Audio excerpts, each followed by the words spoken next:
Welcome to another Knowledge Nugget on M365 FM. I'm your host, Mirko Peters. Today we're talking about inventory management. The stock you can't see can cost you. Can you answer 5 questions about a single item in your warehouse this second? How many do you have? Where are they? Can you sell them? Who owns them? And what do they cost? For most businesses, those answers live in completely different places.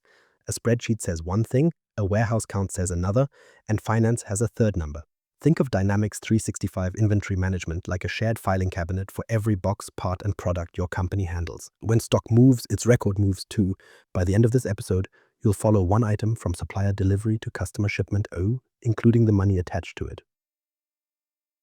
Why inventory management exists. Imagine you sell coffee machines. A customer places an order, but the warehouse has none left, so sales promises a delivery date anyway, purchasing rushes to call a supplier, and the customer may decide to buy somewhere else. That's a stock out. Too little stock means delayed orders, lost sales, and unhappy customers. It can also stop production entirely out. If you build machines and run out of one small part, the whole line may wait. But filling every shelf with extra stock doesn't solve the problem. Every box on a shelf represents money your company already spent. You pay to store it, and some goods can break, expire, go out of style, or simply stop selling. That money can't pay a supplier, fund a new project, or cover payroll while it sits in the warehouse.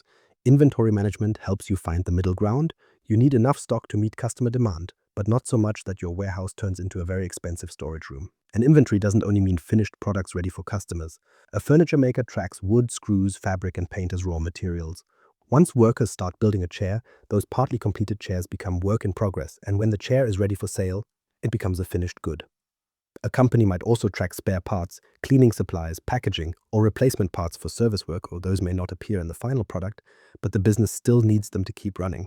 Now picture the old way of doing this. Purchasing keeps a list of what it ordered, warehouse staff count what arrived, sales tracks customer orders, production tracks what it used, and finance tracks the cost.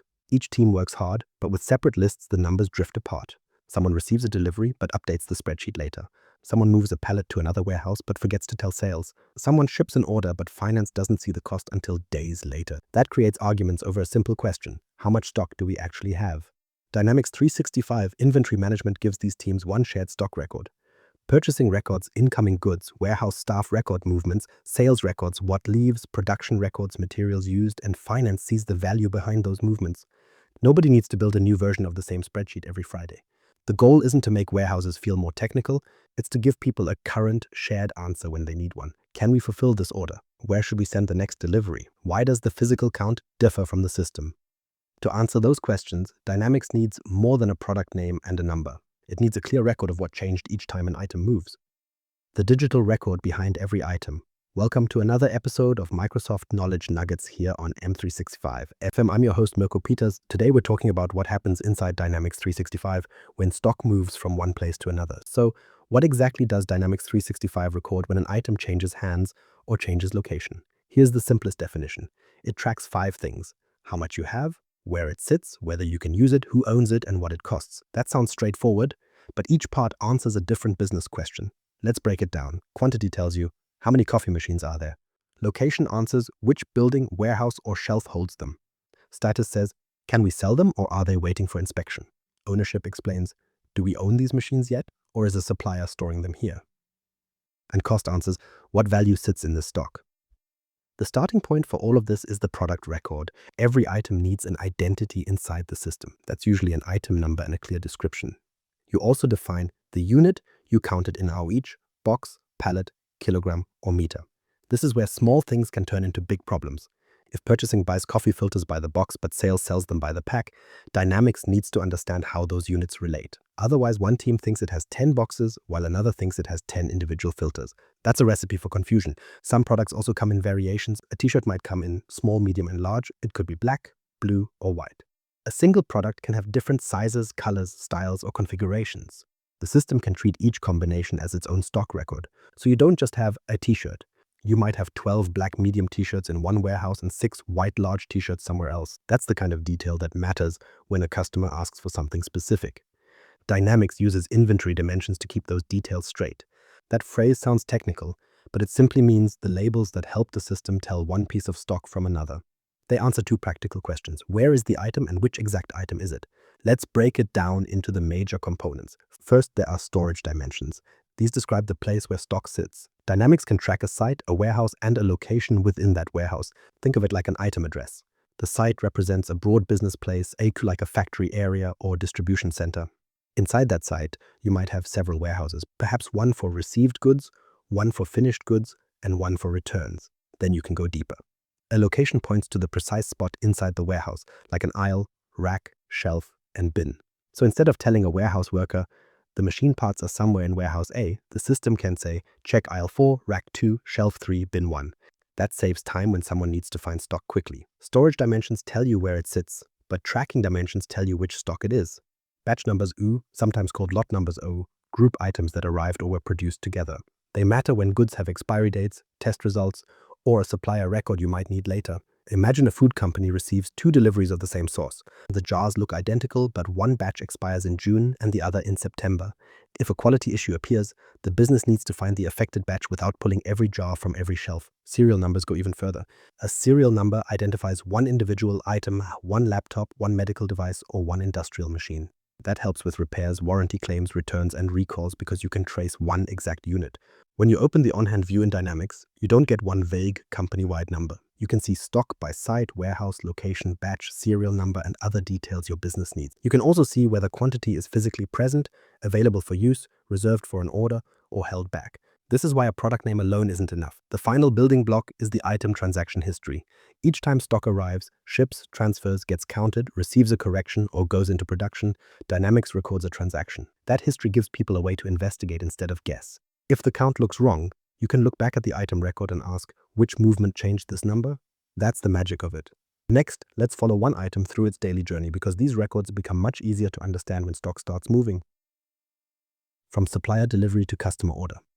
Imagine your coffee machine business orders 100 water pumps from a supplier. The purchase order starts the journey. It records what you expect, how many units you ordered, who will send them, and where they should arrive.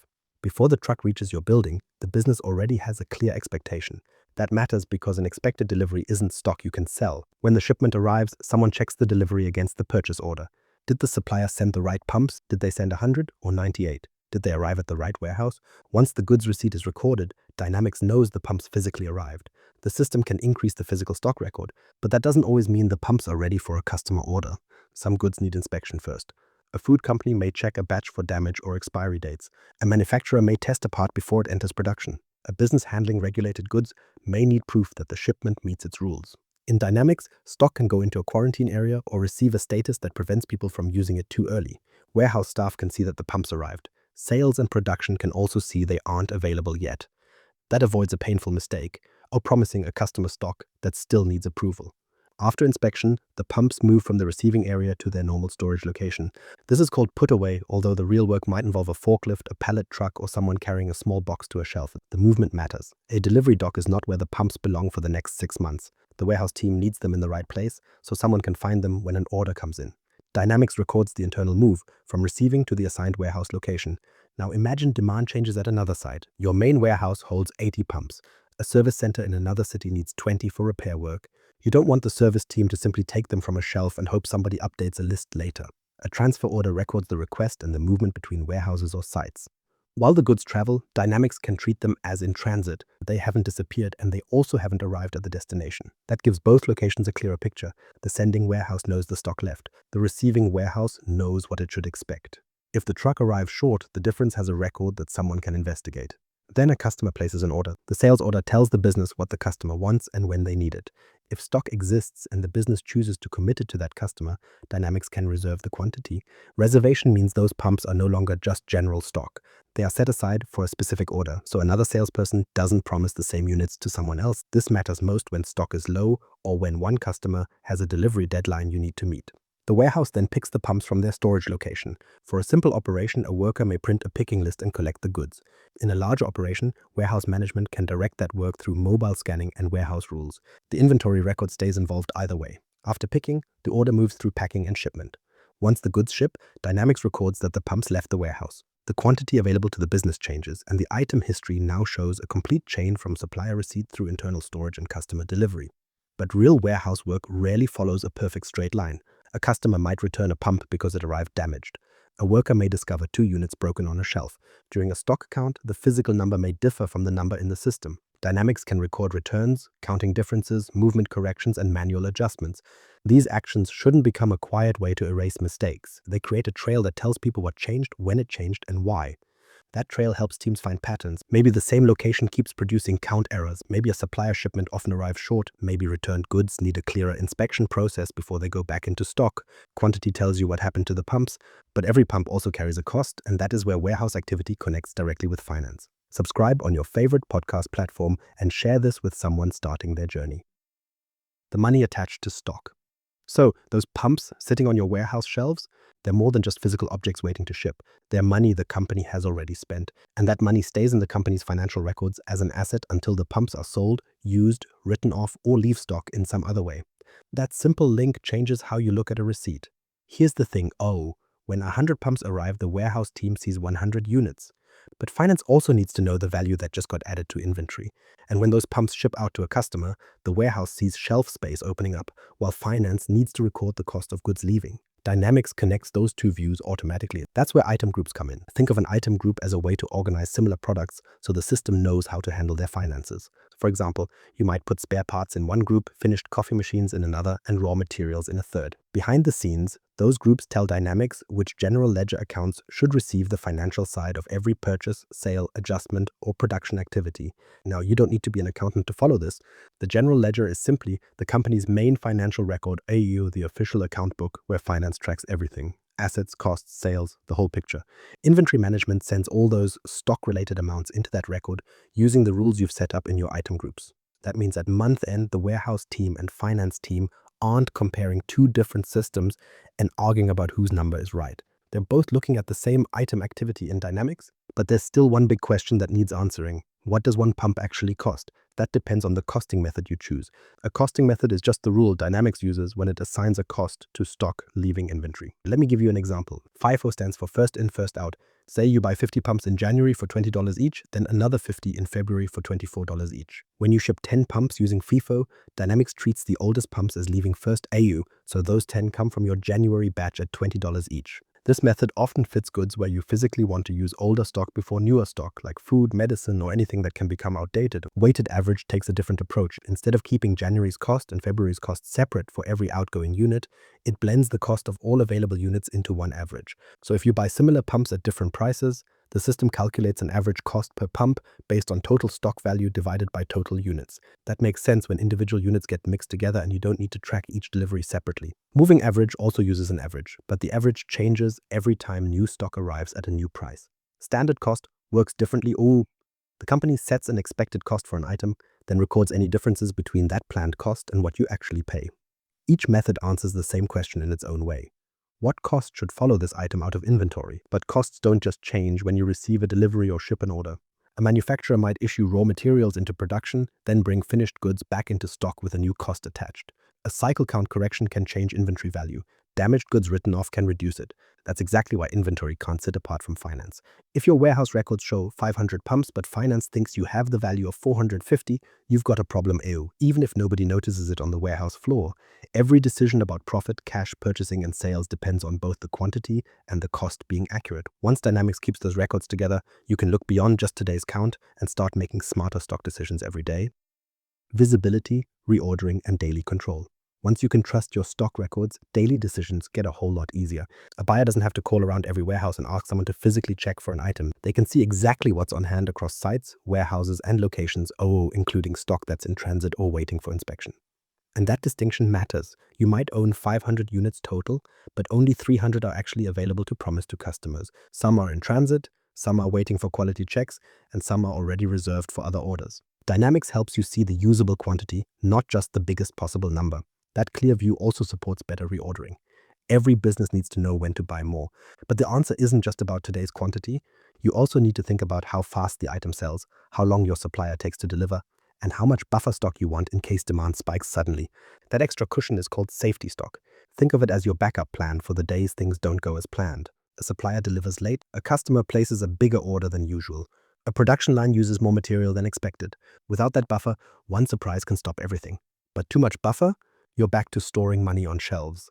Dynamics gives you the data to set those stock levels more carefully and to review them when demand or supplier lead times change. But all of this only works if your system records match the real world. That's why counting inventory is still part of daily control. Some teams do a full stock take once a year, while others count smaller groups of items throughout the year. That's called cycle counting. The process is straightforward. You count what's actually on the shelf, compare it to what Dynamics says should be there, and investigate any difference before posting a correction.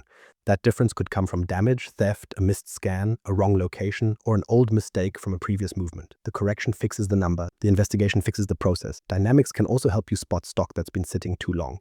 Inventory aging shows you items that haven't moved in a while. That's crucial for goods with expiry dates, seasonal products, old spare parts, or items customers don't want anymore. Catch that old stock early, and you have options. You can sell it at a discount, move it to a location where demand is higher, return it if your agreement allows, or simply stop buying more. Wait until your shelves are full of outdated stock, and those options disappear. Not every item deserves the same level of attention either. ABC analysis helps you sort items by their financial impact. A small number of items might account for most of your inventory value. Those need closer counts, tighter reorder decisions, and more careful review. Low-cost items that move frequently, they can have simpler controls. The goal isn't to treat everything the same. It's to spend your time where a mistake would cost the business the most. There's also a special case worth knowing: consignment inventory. Imagine a supplier puts their parts in your warehouse, but the supplier still owns them. The stock is right there next to your production team, ready to use when needed, but it doesn't become your inventory until you actually take ownership. Dynamics can track that difference. Your team sees the parts are on site, while finance keeps the ownership clear. When you use that part, the system records the ownership change and the cost becomes yours. This is great when you need quick access to stock without paying for everything up front. All of this works because purchasing, sales, production, warehouse, and finance teams are all working from shared data. Reports can pull from the same stock history. Other business systems can connect to that history too, rather than creating another separate list. Still, one common mix-up can confuse new Dynamics users. Inventory management and warehouse management work closely together, but they don't mean the same thing. That's a topic for another knowledge nugget. Inventory management and warehouse management related, not the same. Let's clear up a common point of confusion. Inventory management and warehouse management solve different problems. Inventory management keeps the company-wide record of stock. It answers the big questions: how much do we have, where is it recorded, can we use it, and what is it worth? That record follows stock everywhere through purchasing, sales, production, transfers, returns, and counts. Warehouse management is about the physical work inside the warehouse. It guides workers through receiving goods, putting them away, picking orders, and loading shipments. In more detailed setups, workers use mobile devices to scan barcodes and track pallets with license plate numbers. Think of it this way: inventory management is the master filing cabinet. It holds the complete stock story for the whole business. Warehouse management helps people carry out the work on the warehouse floor using the information in that cabinet. One records the story, the other helps workers handle stock accurately and quickly at the physical location. Not every company needs the same depth. A small distributor might start with clear item records, warehouses, transfers, and counts. A larger operation with many workers, bins, pallets, and fast-moving orders may need deeper warehouse processes. But either way, every department needs the same item history. Conclusion: one shared stock story. Dynamics 365 inventory management records the full life of stock, from supplier receipt and storage through customer shipment and financial value. It's one shared stock story for your entire business. Thanks for watching another Knowledge Nugget.